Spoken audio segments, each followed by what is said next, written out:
if there was a little kid that came up to you and says, "Why? I mean, I wanna understand what is it that you're trying to share with this child."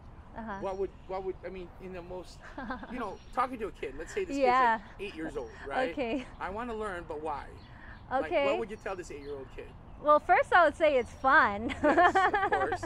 First I would say it was fun, and I would tell a story.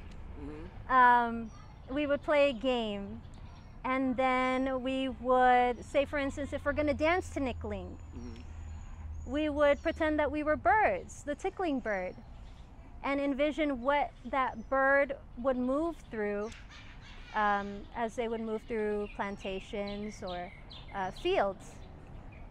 And then we would do our chicken steps.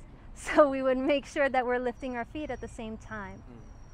So that's how I approach teaching kids, and how I've learned to teach kids is in layers.